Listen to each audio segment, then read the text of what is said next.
À 67 ans, Cécilia Attias a finalement choisi de briser un silence qu'elle avait gardé pendant des décennies. Un silence lourd, sophistiqué, presque aristocratique, derrière lequel se mêlaient pudeur, fierté, blessure, loyauté et parfois un désir de vérité longtemps étouffé. Mais pour comprendre pourquoi sa voix compte autant aujourd'hui, il faut remonter aux origines, à cette époque où le nom Sarkozy n'était qu'un pari politique audacieux et où Cécilia n'était pas encore condamnée à devenir l'une des premières dames les plus énigmatiques et controversées de la Ve République, contrairement à l'image simpliste que beaucoup ont voulu lui coller. Celle d'une épouse discrète suivant l'ascension irrésistible de son mari, Cécilia était déjà avant tout une femme de caractère issue d'une famille aisée, élevée dans un environnement cosmopolite où la culture, la discipline et l'élégance étaient presque des codes sociaux. Elle n'a jamais été destinée à un rôle secondaire. Très jeune, elle se distingue par une personnalité rare, une intelligence vive mais taiseuse, une sensibilité profonde mais maîtrisée, une beauté distante mais magnétique. À l'adolescence, elle se rend vite compte que le monde, pour une femme qui veut exister autrement que par des apparences, est un espace difficile à négocier. Elle comprend également que la liberté se conquiert, parfois se paie. Ses premières leçons l'accompagneront tout au long de son parcours, comme une sorte de boussole intérieure. Son premier mariage avec Jacques Martin, célèbre animateur et figure incontournable de la télévision française, n'est pas un détail secondaire. Il marque un tournant. Mariée très jeune, Cécilia découvre rapidement la réalité du milieu médiatique, brutal, exigeant, oppressant. Elle y apprend la gestion de l'image, les faux sourires, les stratégies invisibles. Elle y apprend aussi l'isolement, malgré les projecteurs. Ce mariage, qui lui offre 2 filles et une place dans un univers très public, lui apprend surtout ceci: tout ce qui brille n'est pas or, et la célébrité est un pacte faustien que l'on signe rarement sans conséquence. Ce vécu, elle le portera comme une armure invisible lorsqu'elle croisera le chemin de Nicolas Sarkozy. Cécilia et Nicolas Sarkozy ne se rencontrent pas comme 2 inconnus ordinaires. Leur premier échange est marqué par quelque chose de puissant, presque électrique, ce mélange rare de fascination, de défi et de reconnaissance silencieuse. Lui, ambitieux, rapide, hyperactif, porté par une intuition quasi animale du pouvoir et des équilibres humains. Elle, réservée mais pénétrante, dotée d'un instinct relationnel aiguisé, capable de percevoir les failles derrière les masques. Ils se comprennent immédiatement. Ils se ressemblent davantage qu'ils ne veulent se l'admettre. 2 êtres convaincus qu'ils sont faits pour jouer dans la cour des grands, 2 esprits indépendants, 2 personnalités intenses que la vie n'a jamais vraiment ménagées. Mais ce genre de rencontre n'engendre pas une romance tranquille. C'est un choc tectonique, une collision de plaques sensibles qui finit toujours par former des sommets et parfois des gouffres. Dans les premiers temps, leur relation est une oasis pour chacun. Pour Cécilia, Sarkozy représente un homme énergique, volontaire, moderne, différent des figures traditionnelles et parfois paternalistes qu'elle avait connues. Pour Nicolas, elle est un soutien incomparablement fin, une conseillère instinctive, une présence qui comprend avant même qu'il parle. Leur lien n'est pas seulement sentimental, il est politique, psychologique, stratégique. Cécilia voit très tôt ce que Sarkozy pourrait devenir. Sarkozy sait que Cécilia est l'un des rares êtres capables de comprendre sa trajectoire fulgurante.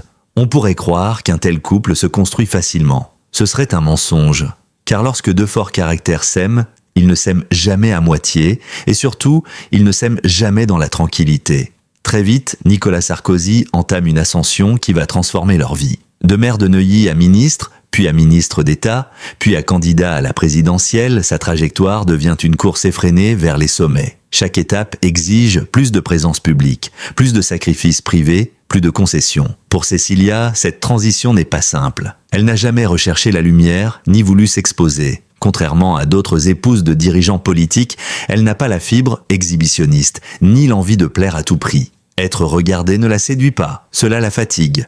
On la décrit froide, distante, hautaine. En réalité, elle protège son monde intérieur, elle refuse l'indécence d'une vie complètement dévorée par le public. Mais en devenant la compagne de Nicolas Sarkozy, puis sa femme, elle se retrouve immergée dans un univers où tout est scruté, évalué, commenté, déformé. Dans cet univers, chaque geste compte, chaque absence intrigue, chaque silence crée un article de presse. Sarkozy, lui, avance. Il est déterminé, parfois obsédé, convaincu que rien ne peut, ni ne doit, freiner sa course.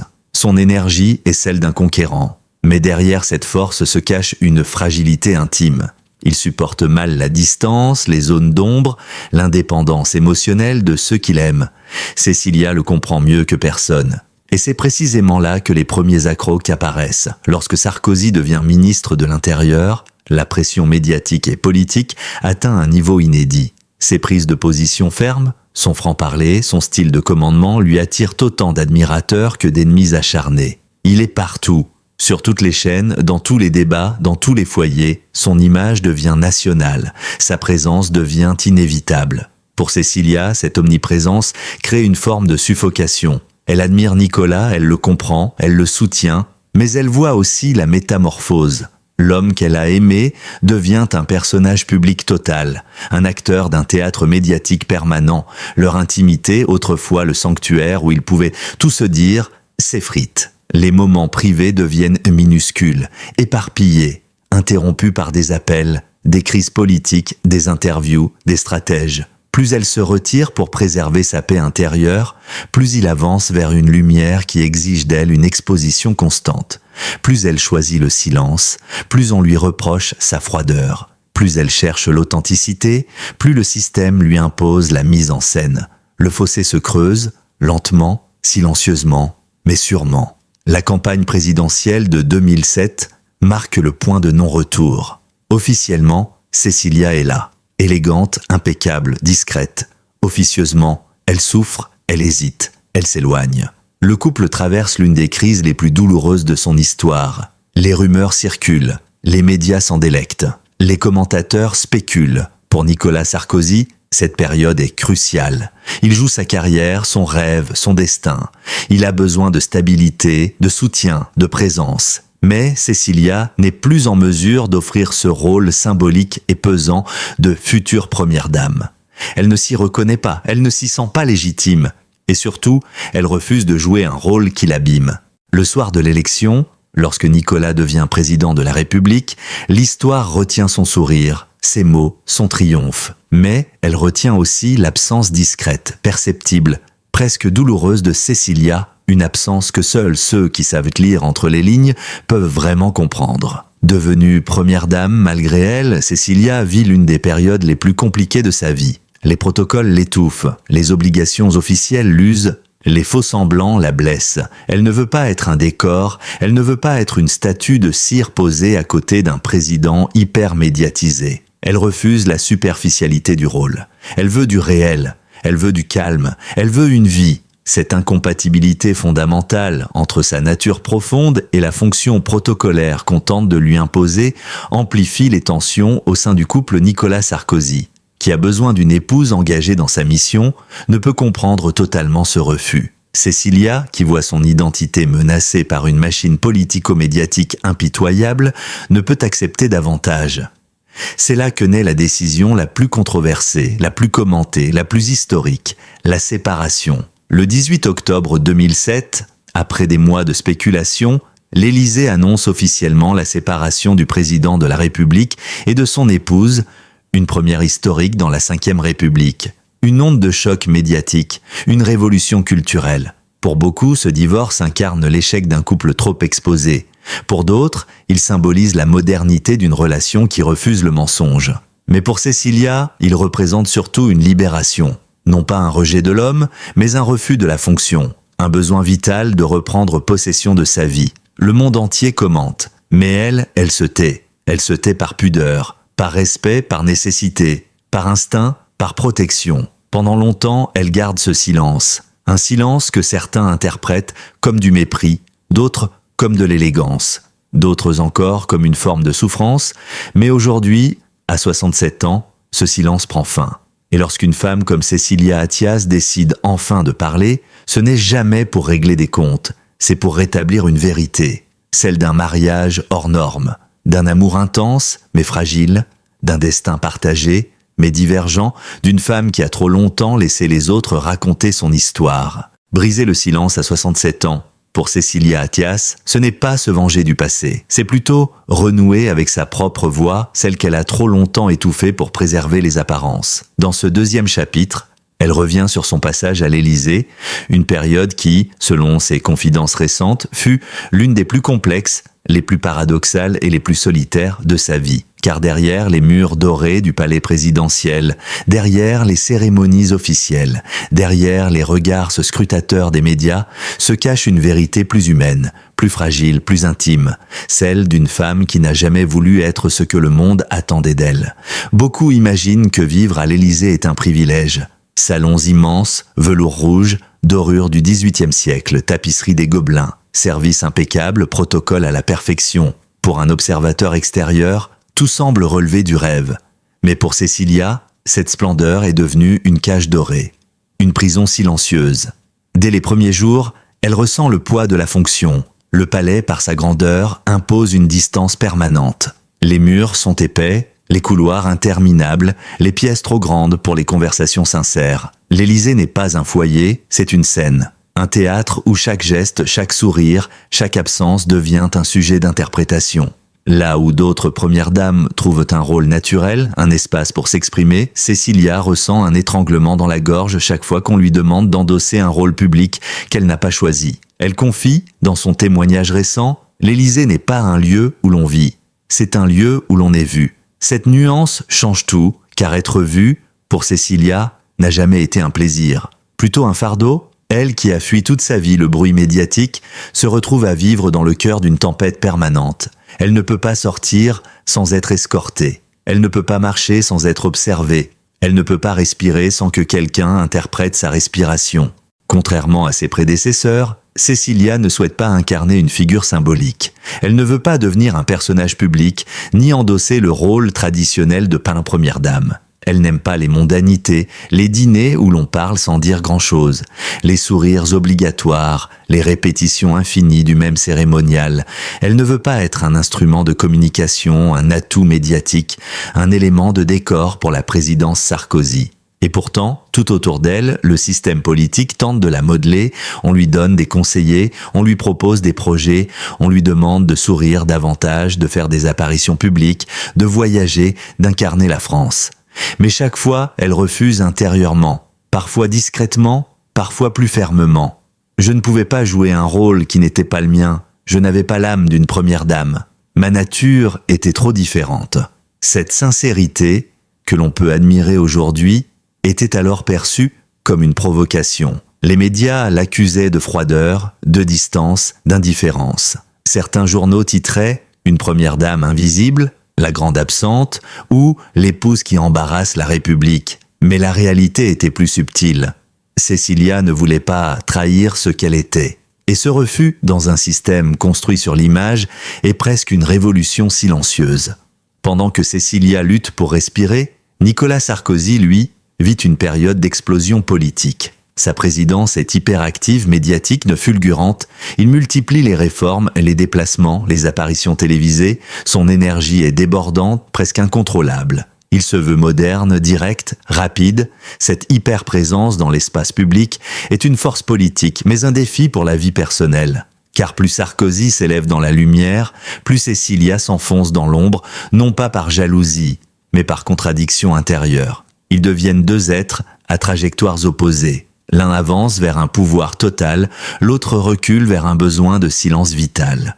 Leur relation intime souffre profondément. Cécilia confie aujourd'hui que les tensions n'étaient pas seulement liées au pouvoir, mais aussi à la transformation de Nicolas. L'homme que j'ai aimé était encore là, mais il était absorbé par une mission qui ne laissait plus de place au reste. Le président mange l'homme. L'homme manque à la femme. Le fossé grandit. Beaucoup imaginent que vivre dans un palais entouré de collaborateurs et de personnel est synonyme de compagnie. C'est tout le contraire. À l'Élysée, Cécilia découvre une solitude nouvelle, profonde, parfois angoissante. Elle se retrouve entourée de gens qui ne sont pas là pour elle. Collaborateurs de son mari, gardes, conseillers, attachés de presse, fonctionnaires. Tous respectent son statut, mais presque personne ne la regarde vraiment. La solitude se glisse partout. Dans les couloirs déserts en pleine nuit, dans les salons où l'on attend la fin d'une réunion interminable, dans les rendez-vous officiels où l'on salue sans se connaître, dans cette obligation de toujours être parfaite,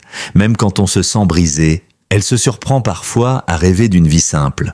Marcher dans la rue incognito, aller au marché, boire un café en terrasse sans protocole, prendre une voiture sans escorte, disparaître quelques heures, tout cela est impossible. Et plus les semaines passent, plus elle ressent une forme de dépersonnalisation. J'avais l'impression de devenir un symbole vide. Je vivais dans un palais, mais ce palais n'était pas le mien. Rien ne m'appartenait, pas même mes émotions. Pendant toute cette période, les médias jouent un rôle central, parfois toxique. Ils traquent chaque absence de Cécilia, chaque distance, chaque silence. Ils devinent des tensions, ils inventent des scénarios, ils commentent son regard, sa posture, son sourire. Les paparazzis se postent devant l'Élysée, les journaux People spéculent sur leur couple, sur sa fidélité, sur ses envies d'ailleurs. Chaque matin, Cécilia découvre les unes de journaux qui parlent d'elle sans la connaître. On la décrit comme distante, froide, rebelle, fragile, insaisissable, ou même dépressive. On lui prête des relations, des confidences, des colères. Mais rien de tout cela n'est vrai. Elle se défend en silence. Elle se protège. Elle encaisse. Elle continue à s'effacer. Son mutisme, paradoxalement, nourrit encore plus les spéculations. Plus elle se tait, plus on parle d'elle. Au-delà de la fonction, c'est le couple lui-même qui s'épuise. Nicolas et Cécilia sont deux êtres très différents, unis par une passion ancienne mais séparés par des trajectoires nouvelles. Le pouvoir transforme l'un et dévore l'autre. Leur amour devient une équation impossible à résoudre. La fracture se révèle peu à peu, souvent à huis clos, parfois en silence, parfois dans des conversations tardives où rien ne semble plus se rejoindre. Ils tentent de recoller les morceaux, mais l'équilibre n'existe plus. Avant même l'annonce officielle du divorce, ils savent de tous les deux que la rupture est inévitable. Cécilia confie aujourd'hui avec beaucoup de lucidité. « Nous nous sommes aimés, mais nous n'avons pas résisté au poids de l'Élysée. Aucun couple ne devrait vivre sous ce niveau de pression. La décision de divorcer est douloureuse, mais aussi libératrice. Lorsque la séparation devient officielle, Cécilia quitte le palais presque en silence. Elle n'accorde pas d'interview. Elle ne fait pas de révélation. Elle part comme elle a vécu, discrètement, dignement, sans spectacle. Ce départ marque le début d'une reconstruction. Elle retrouve une liberté qu'elle croyait perdue, celle de choisir son rythme, son espace, son avenir. Elle quitte la France un temps, voyage, se réinvente. Elle rencontre Richard Attias, qu'elle épouse ensuite. Elle retrouve l'amour, mais surtout une stabilité émotionnelle. Ce changement n'est pas une fuite, c'est une renaissance. Elle quitte un monde où tout était exposition pour un monde où tout redevient choix. La question se pose, pourquoi Cécilia brise-t-elle le silence à 67 ans? Pourquoi maintenant, après tant de discrétion? Sa réponse est simple. Le temps apaise, adoucit, éclaircit. Avec le recul, elle peut enfin raconter sans colère, sans rancœur, sans peur, elle peut expliquer. Elle peut rétablir la vérité. Elle peut offrir un récit humain et non politique. Elle confie dans son témoignage récent « J'ai longtemps laissé les autres écrire mon histoire aujourd'hui. Je veux simplement dire ma vérité. Pas pour blesser, mais pour être en paix. Et cette vérité touche, surprend, émeut. Elle dévoile une femme complexe, sensible, lucide, qui a traversé une histoire exceptionnelle sans jamais perdre son intégrité. Si Cécilia Attias a choisi, à 67 ans, de lever enfin le voile sur son mariage avec Nicolas Sarkozy, ce n'est ni par vengeance, ni par calcul médiatique, c'est parce que le temps a fait son œuvre, parce que les blessures sont devenues des cicatrices, parce que sa voix, longtemps contenue, est désormais prête à affronter la lumière, mais une lumière choisie, maîtrisée, apaisée. Elle revient sur ce qu'elle n'avait jamais dit, sur les raisons profondes de son silence et sur la vision qu'elle porte aujourd'hui sur l'amour, le pouvoir, la liberté et les choix qui façonnent une vie. L'une des révélations les plus fortes de son témoignage récent est aussi l'une des plus humaines. Elle confie, avec une sincérité désarmante, « J'ai longtemps protégé Nicolas. Je l'ai protégé même quand nous n'étions plus ensemble. Je voulais préserver l'homme derrière le président. » Cette phrase résume l'ambivalence d'une relation hors du commun. Malgré la douleur, malgré les tensions, malgré la rupture qui a fait couler tant d'encre, Cécilia n'a jamais cherché à détruire Sarkozy. Elle n'a jamais écrit de livre à charge. Elle n'a jamais vendu de confidences. Elle n'a jamais transformé leur histoire en spectacle. Elle a choisi le silence par loyauté, par respect, par pudeur. Ce silence fut aussi une souffrance, car il la laissait sans défense face au jugement médiatique. Mais aujourd'hui, elle lève ce bouclier avec une douceur inattendue. Et une honnêteté rare. Lorsque Cécilia parle du mariage, elle ne le diabolise pas. Elle ne réécrit pas l'histoire pour se présenter comme une victime. Elle décrit au contraire une relation complexe, riche, passionnée, parfois explosive, mais profondément humaine. Elle raconte « Nicolas a été l'un des hommes les plus importants de ma vie. Il m'a fait rire, il m'a ému, il m'a fait avancer. Nous partagions une énergie unique, mais cette même énergie était parfois trop forte pour nous. Elle admet ce que beaucoup avaient le pressenti. Leur couple n'était pas seulement un couple amoureux, mais aussi un couple politique, une équipe, une alliance, une force doublée d'une tension permanente. Ils étaient les complémentaires, mais pas compatibles dans la durée. Ils s'attiraient, mais se heurtaient. Ils s'aimaient, mais s'essoufflaient. Et elle affirme aujourd'hui, ce que nous avons vécu était trop grand pour rester dans le cadre d'une vie ordinaire. Nous étions deux tempéraments trop intenses. Tout mariage connaît des hauts et des bas. Le leur a connu des sommets et des gouffres. Cécilia évoque plusieurs moments clés qui ont scellé leur destin. Le soir de la victoire présidentielle.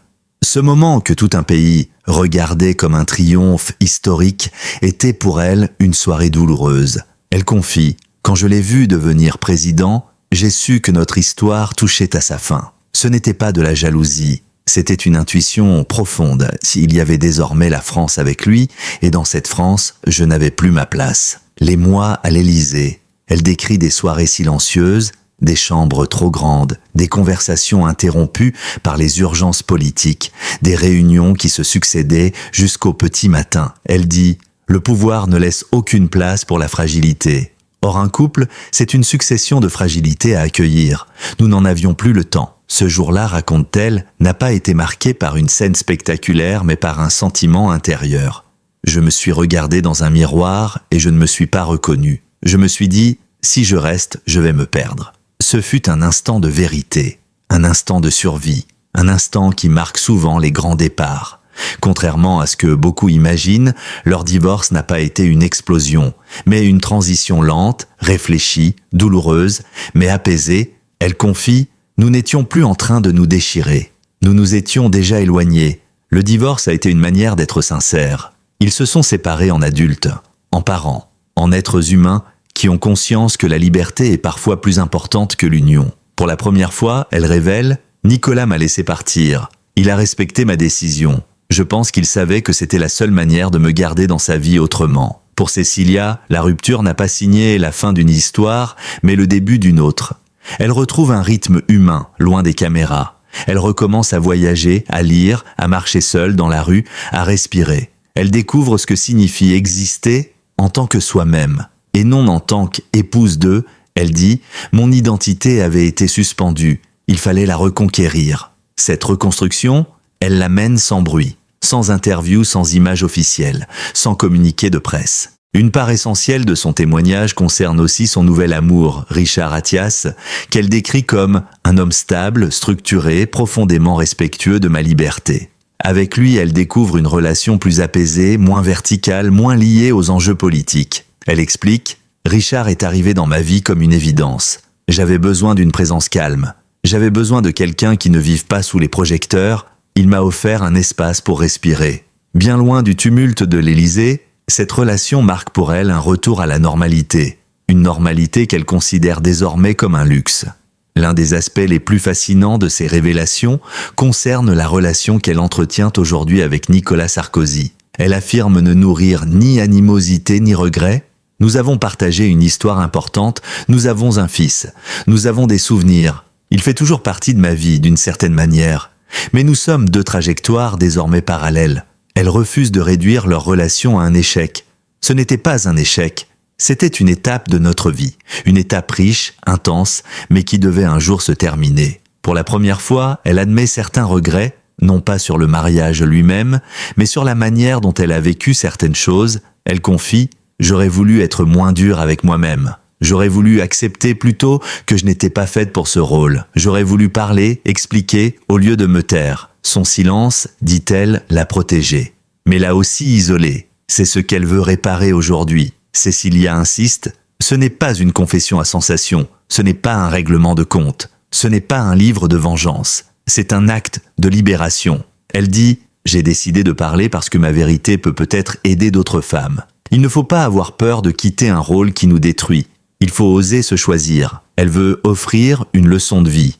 Qu'on peut aimer quelqu'un tout en reconnaissant que cette personne n'est pas faite pour nous à long terme. Qu'on peut partir sans détruire. Qu'on peut reconstruire sans renier. Que la liberté s'apprend, même tard. À 67 ans, Cécilia Attias revendique une sérénité nouvelle. Elle a vécu des vies multiples. Mannequin, femme de télévision, épouse d'un ministre puis d'un président, femme d'affaires, mère, femme libre. Elle regarde aujourd'hui son parcours sans colère et sans nostalgie.